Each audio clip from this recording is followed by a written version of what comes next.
Assalamualaikum warahmatullahi wabarakatuh. Alhamdulillah rabbil alamin wal aqibatu lil muttaqin wala idwana illa 'alal zalimin. Ashhadu an la ilaha illallah wahdahu la syarika lah syahadatan tadharul quluba minal ghasyil la'in. Wa ashhadu anna sayyidana wa maulana Muhammadan abduhu wa rasuluh ba'asahu rahmatan lil alamin wa uswatan lil mu'minin. Allahumma fassalli wa sallim wa barik ala sayyidina Muhammadin wa ala alihi wa ashabihi al-mujahidin at-tahirin. Amma ba'du fa ya ibadallah, usikum wa iyaya bitaqwallah faqad fazal muttaqun. Saudara-saudara kaum muslimin, jamaah Jum'ah yang senantiasa mengharap ridha Allah, puji dan syukur kita panjatkan kehadiratnya yang dengan izinnya siang ini kita dapat bertemu dan berkumpul di rumahnya yang mulia ini untuk bersimpuh dan bersujud di hadapannya, menyatakan segala kerendahan, kelemahan dan keterbatasan kita sebagai makhluk yang diciptakannya. Kalau ada intan paling mahal, mutiara paling berharga dalam kehidupan kita, itu tidak lain adalah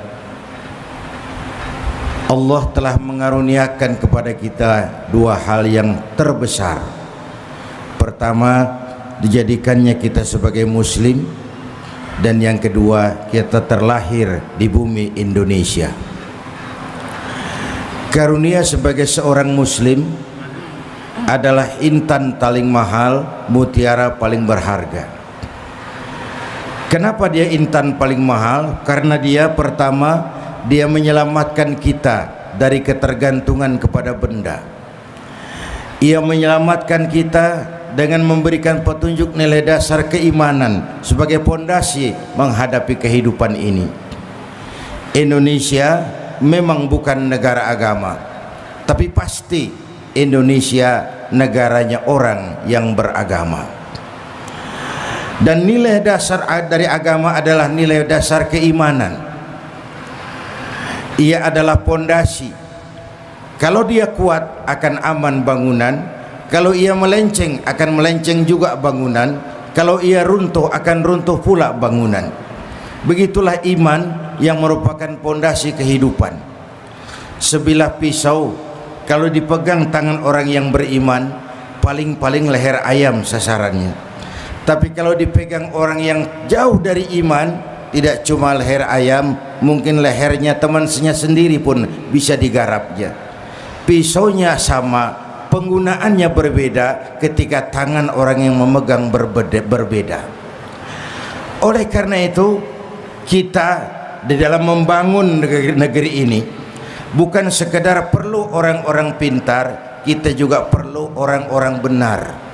Nampaknya bahkan masyarakat lebih menerima orang yang benar, tidak terlalu pintar, ketimbang orang yang pintar tapi tidak benar. Sudah capek rasanya rakyat dibikin susah oleh orang yang cuma pintar tapi tidak benar. Boleh jadi pendidikan membuat kita semakin pintar, tapi keimanan harus membuat kita menjadi semakin benar. Nilai kebenaran yang ditempa dengan keimanan ini akan melahirkan keseimbangan. Saudara-saudara kaum muslimin, jamaah Jum'ah yang berbahagia. Oleh karena itu, yang kedua, kita bersyukur dikaruniai, dilahirkan di bumi yang bernama Indonesia ini. Sebuah negeri besar yang subur, yang Allah titipkan kepada kita dengan keringat, air mata, darah dan nyawa. Seorang ahli sufi menjelaskan, bahwa hidup yang paling tenang adalah hidup seperti model tukang parkir. Tukang parkir di pasar, di mall itu, walaupun mobil banyak, mereknya bagus-bagus, tidak pernah sombong. Nanti mobil pergi satu demi satu, habis sama sekali, dia juga tidak sedih. Mobil banyak tidak sombong, mobil habis tidak sedih. Apa rahasianya? Ternyata satu, tukang parkir itu tidak merasa memiliki, tapi merasa dititipi. Bukankah ini pendidikan tasawuf? Siapa saja yang merasa memiliki, bersiaplah kehilangan, dan kehilangan itu menyakitkan. Tapi barang siapa yang merasa dititipi, bahwa jabatan ini, harta ini, ilmu ini semua sekedar sebuah titipan, maka hiduplah seperti tukang parkir. Pertama, titipan tidak boleh membuat kita menjadi sombong. Tidak wajar seorang yang sekadar dititipi lalu menjadi sombong. Tidak pantas dititipi kok sombong. Yang kedua, titipan harus dijaga baik-baik. Kalau tidak, yang nitip tentu akan marah. Titipannya tidak dijaga dengan baik. Allah nitip Indonesia ini. Hai rakyat, ini Indonesia, aku titip. Titipan ini ditebus dengan keringat, air mata, darah, dan nyawa. Ini negara besar dan kaya. Besar dan kaya. Kekayaan negeri ini dikuasai oleh negara, memang, tapi harus digunakan bagi sebesar-besar kemakmuran rakyat. Itu amanat sang penitip. Amanat rakyat, amanat sang penitip. Kalau itu disalahgunakan, yang nitip bisa saja marah. Yang nitip bisa saja marah. Dan kalau yang nitip marah, dia bisa memerintahkan makhluknya yang lain untuk menegur kita. Bisa disuruhnya Merapi, bisa dulu suruhnya anak Krakatau, bisa dulu suruhnya angin puting beliung. Bukankah angin itu juga makhluk? Bisa disuruhnya banjir yang besar, bukankah banjir air itu juga makhluk? Kaum muslimin jamaah Jumat yang berbahagia, oleh karena itu dari dua hal ini ada sebuah rangkupan yang merupakan amanat dari almarhum Panglima Besar Sudirman. Beliau mengatakan, kamu hanya bisa menang kalau kamu kuat. Kamu hanya bisa kuat kalau kamu bersatu. Dan kamu hanya bisa bersatu kalau kamu hidupkan semangat silaturahmi. Mau menang harus kuat, mau kuat harus bersatu, mau bersatu harus menghidupkan semangat silaturahmi. Bangsa kita dewasa ini mengidap 3 penyakit kronis. Pertama, penyakit kudis. Yang kedua, penyakit kurap. Yang ketiga, penyakit kutil. Kudis, kurang disiplin. Kita ini bangsa yang merdeka dengan keringat, air mata, darah, dan nyawa. Mestinya bangsa ini punya disiplin yang sangat tinggi. Kita menoleh kepada tetangga kita Jepang, dihantam oleh 3 musibah beruntun. Sejak dari banjirnya tsunami, gempanya sendiri, sampai bocornya reaktor nuklir, terutama yang di Fukushima.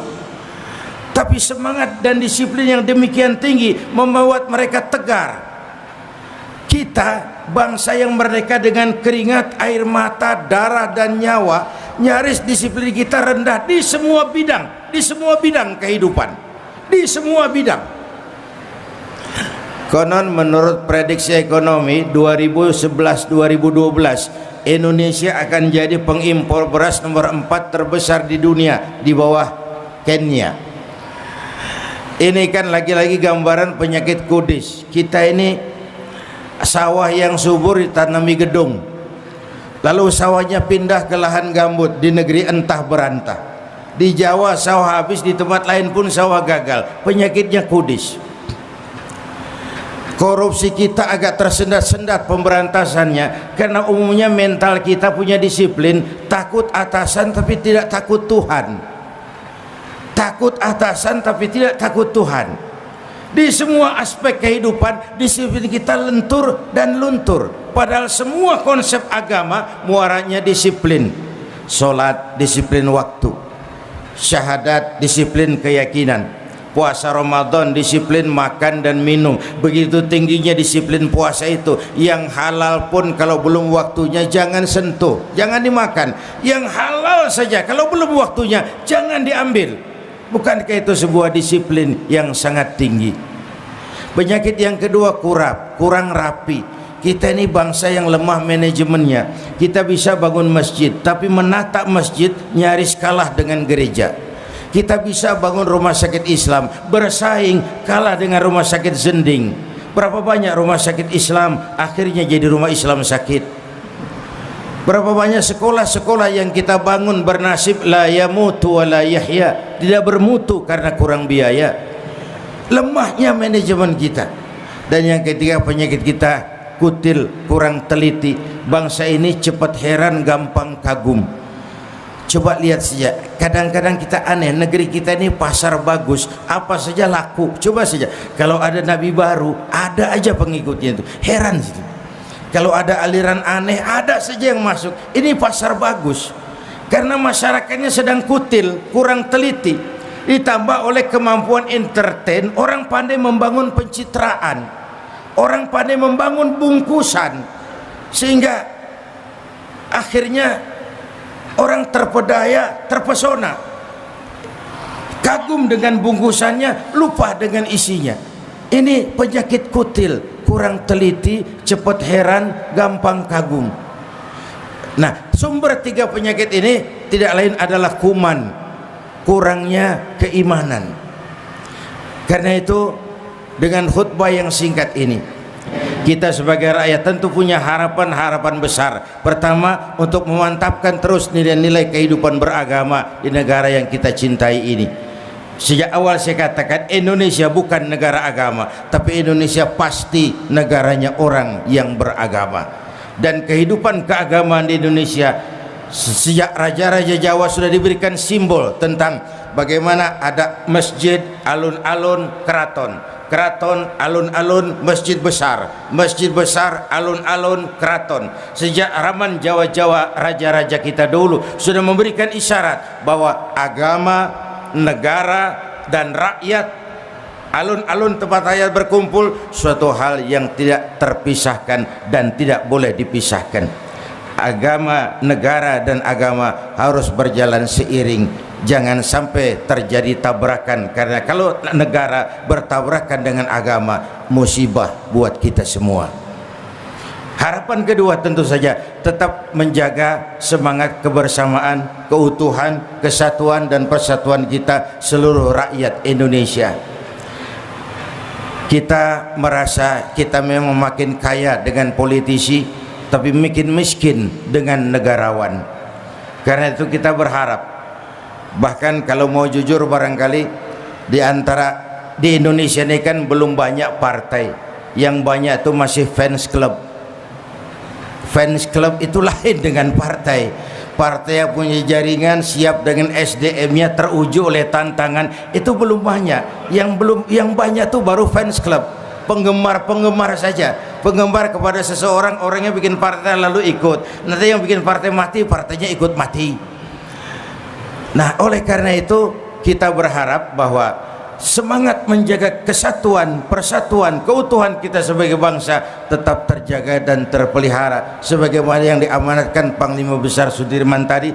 Kau hanya akan menang kalau kau kuat, kau hanya kuat kalau kau bersatu, dan kau hanya bisa bersatu kalau kau hidupkan semangat silaturahmi. Dengan kata lain, tanpa semangat silaturahmi akan berat terwujud kesatuan dan persatuan. Tanpa kesatuan dan persatuan akan sulit terbangun kekuatan, dan tanpa kekuatan akan sulit meraih kemenangan. Ini hal yang kita harapkan, menjaga keutuhan kita sebagai bangsa. Yang ketiga, tentu tetap terus berjuang untuk kemakmuran rakyat, karena memang kita masih memerlukan kerja keras, peras keringat dan banting tulang untuk menata hari esok yang lebih baik dan lebih pasti dari hari yang kita jalani sekarang ini. Mudah-mudahan khutbah yang singkat ini memberikan sumbangan moral bagi kita umat Islam untuk terus berkiprah bagi kepentingan rakyat. A'udzubillahi minasyaitonir rajim. In ahsantum ahsantum li anfusikum wa in asa'tum falaha. Kalau kamu berbuat baik, kebaikan itu adalah untuk dirimu sendiri. Kalau jahat yang kamu kerjakan, itu pun akan pulang kepada dirimu juga. Barakallahu li wa lakum fil Qur'anil azim wa nafa'ani wa iyyakum bima fihi minal ayati wa dzikril hakim. Aqulu qawli hadza fa astaghfirullahal azim li wa lakum wa li sairil muslimina wal muslimat wal mu'minina wal mu'minat fastaghfiruhu innahu huwal ghafurur rahim. Alhamdulillah hamdan katsiran kama amar. Asyhadu an la ilaha illallah wahdahu la syarika lah irghaman liman jahada bihi wa kafar. Wa asyhadu anna sayyidana Muhammadan abduhu wa rasuluhu sayyidul khalaiqi wal bashar. Amma ba'du fa ya ibadallah, usikum wa iyaya bitaqwallah, faqad fazal muttaqun. Wa'lamu anna Allah amarakum bi amrin bada'a fihi bi nafsihi wa sanna bi malaikatihi bi musabbihati bi qudsihi wa qala ta'ala wa lam yazal qailan alima inna Allaha malaikatahu yusalluna 'alan nabi ya ayyuhalladzina amanu sallu 'alaihi wa sallimu taslima. Allahumma salli wa sallim wa barik ala sayyidina Muhammad wa ala ali sayyidina Muhammad wa radallahu an arba'atil khulafa'ir rasyidin Abi Bakr wa Umar wa Utsman wa Ali wa an baqiyatis sahabati ajma'in wa anit tabi'in wa tabi'it tabi'in wa man tabi'ahum bi ihsanin ila yaumiddin wa alaina ma hum bi rahmatika ya arhamar rahimin. Allahumma ighfir lil mu'minina wal mu'minat wal muslimina wal muslimat al ahya' minhum wal amwat innaka sami'un qaribun mujibu da'awat ya qadiyal hajat. Allahumma ya Allah, dengan sepenuh perasaan dan pengharapan dalam segala kerendahan dan kelemahan kami bermohon kehadirat-Mu ya Allah. Begini banyak nikmat dan karunia yang Engkau berikan kepada kami, sering kami tidak pandai mensyukurinya. Kebaikan-Mu turun setiap saat ya Allah, sementara kesalahan kami naik di hampir setiap waktu. Allah, kalau selama ini lebih banyak lalai kami dari ingat kami, lebih banyak keluhan kami dari syukur kami, lebih banyak marah kami dari sabar kami, tunjuki kami jalan-Mu yang lurus, yang apabila kami berpijak di atasnya, tidaklah kami akan tersesat untuk selamanya. Ya Allah, tautkan hati kami, satukan langkah kami, jangan biarkan kami sebagai bangsa pecah berkeping-keping. Ya Allah, kami tidak tahu apa kami masih punya hari esok, namun kami bermohon kepadamu, berikan kiranya kami kesempatan untuk dapat melaksanakan kebaikan-kebaikan dalam hidup ini. Ampuni dosa kami, dosa ibu bapak kami, dosa saudara-saudara kami umat Islam. Karuniakan kepada kami rakyat dan bangsa Indonesia pemimpin-pemimpin yang takut kepadamu dan sayang kepada kami. Berikan mereka kekuatan zahir dan batin untuk dapat membawa kami rakyat dan bangsa Indonesia keluar dari kesulitan hari ini, menapak menuju hari esok yang lebih baik dan lebih pasti. Rabbana hab lana min azwajina wa dhurriyyatina qurrata a'yun waj'alna lil muttaqina imama. Rabbana atina fid dunya hasanah wa fil akhirati hasanah wa qina adzaban nar. Ibadallah, innallaha ya'muru bil adli wal ihsan wa ita'i dzil qurba wa yanha 'anil fahsya'i wal munkari wal baghi ya'izukum la'allakum tadhakkarun wa la dzikrullahi akbar.